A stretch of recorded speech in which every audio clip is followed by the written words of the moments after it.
Hey awesome friends, I am Awesome Danny. Welcome back to the channel, and today I want to talk to you about the most recent flathead to come across my desk. This is the Aful PolarNight. Yeah, that Aful, the one that makes IMs. They made a flathead, and it's good.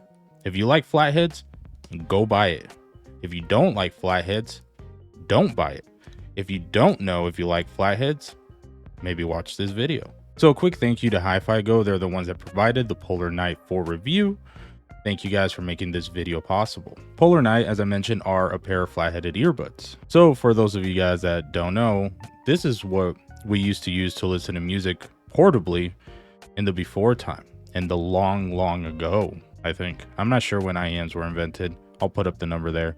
But before that number, I think we used flatheads. Either way, us old folk really enjoy our flatheads. So the price of the PolarNight is $179.99. And what do you get for $179.99? You get the earbuds themselves, duh, and they're beautiful. These are like the best looking flatheads I've ever seen in person. They made them look really nice. You get a case, which is actually a pretty good case, fits everything that you need in the case. It even has room for like a dongle or something. It's like more of a medium-sized case, not really pocketable, but still easy to carry with you. Has a nice feeling like pleather coating, and then you also get the cable. This is a detachable cable, which is a big plus. You don't always get that with flatheads, but the cable itself is a little on the heavier side and kind of stiff. Not that stiff, but it's just cables really affect flathead use. You want something that's very light, preferably pretty thin, and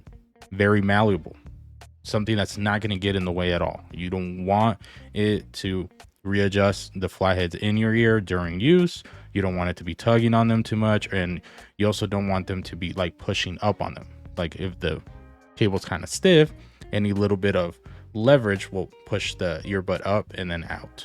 You get a few sets of donut foams, and then you get a few spare vent foams, because on the top of the stem there's a little vent, and there's a few extra foams in case you need to replace them at any point. You have some spares. So the fit on the PolarNight is actually pretty good. They're on the bigger side, especially the stem itself, since it is quite big, but it is rounded and it ends up resting like right here in my ear cleavage, whatever this part's called. Let me know in the comments what you call your ear cleavage. That little spot right there.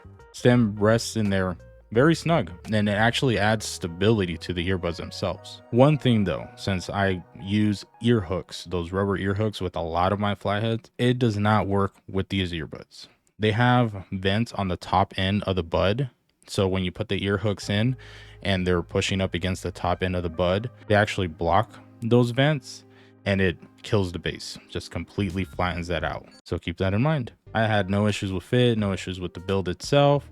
Again, it's just the cable that it's not a deal breaker, but something that you got to keep in mind. All right, let's go ahead and get into some sound impressions. Here's the graph. Ha, you thought. There is no graph. I don't have one of those weird ears. So the overall tuning of the set, I would consider pretty balanced, but there is a little bit of a bass boost. It's weird. The presentation is not like the usual bass presentation on flat-headed earbuds, and let's go ahead and get into that. So bass is great. It's really fun. It doesn't extend forever compared to something like the EBX, but there's a good amount of it, and the bass itself kind of has its own identity. It doesn't really blur into everything else. The one thing that I always experience with flatheads, when there's any amount of bass, like focus, or a good amount of bass to make up for the transducer, style, since you get a good amount of leak, sometimes you want to bring that up in order to prevent the signature from being too, weak and anemic. It ends up kind of blurring into the mid-range, veiling a lot of the signature. You don't get that with these. Bass is its own thing. It doesn't feel completely separated, but it has its own identity, and that gives it a bit of a cleaner presentation, but it doesn't get sterile. It's very unique in that regard. For example, in the next episode by Dr. Dre, bass is very simplistic in that song. That track is just a very simple, straightforward presentation. It's not busy, it's not complex, it's just bass. But there is layers to that bass, and you can follow each of those layers, each level on this set with no problem. Doesn't feel like you lose too much. It doesn't roll off like a lot of other flatheads. And there even is a little bit of that, you know, visceral rumble, just a bit, enough for you to be able to feel some of it. The mid-range on this is actually really nice. Again, like I mentioned, since the bass doesn't come in and veil everything, even like male vocals are nice on this. Both female and male vocals are on the airier side, slightly pushed forward, and more intensity on the female vocals. Mid-range is full, not on the usual flathead heavier side when you get that lushness that comes with, you know, more bass, and without getting too piercing. Some female vocals on some tracks, it does get a little intense, just a little bit. But my main takeaway here was how it just keeps that lower mid-range still well defined without it smearing even on, you know, busier stuff. Treble overall is pretty ideal actually here. You get enough to hold on to that bite on a lot of, you know, cymbals or those delicate sounds, but it's not distracting. It's not aggressively in your face and demanding attention, but at the same time it's also not dulled out. It's that good middle ground. It's a very authentic presentation. Like in Hiramuki by Super Beaver, there's a lot of cymbals in that track, and they're a very big part of the track. But with this set, you're able to follow the cymbals. There's a good amount of shimmer. It keeps that grit and that texture without it getting too shimmery, splashy, or fatiguing. Also, the set is surprisingly detailed.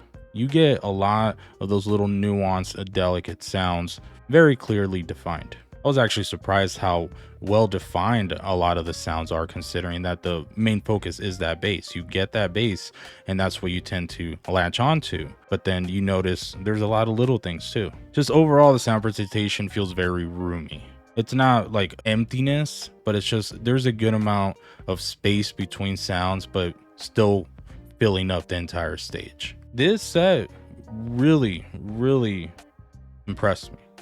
I think this is a great set on just sound alone. This Flathead shot up to like top 5 for me of all time, maybe even top 3. I'm not sure about that one yet. So it goes without saying that my rec rating for this set is a 3, which is, you know, a hard yes. If this sounds like something that you might be interested in, I highly recommend that you go demo it if possible, and then if you like it, it's a good buy. At 180 bucks, it is a lot better than a lot of sets I've heard at that price, or even more than that. And then just building off of our recent review, the Flathead Audio FH01, this is easily endgame. If you want to have the FH01 as like your starter bud and you know you like flatheads, then you can upgrade to the PolarNight and then be done. Have that as your 1-2 combo. Please consider liking, commenting, subscribing. Let me know in the comments if you've tried the PolarNight or if you're going to go check it out. And until next time, you stay awesome, friends. Bye.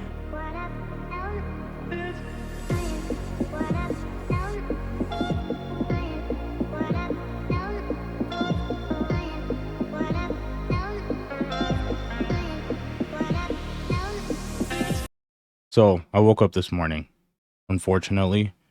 Then I got up, you know, got dressed, put on this new shirt that matches the new hat, and I was feeling myself. I was like, yeah, let's go ahead and get ready to start the day.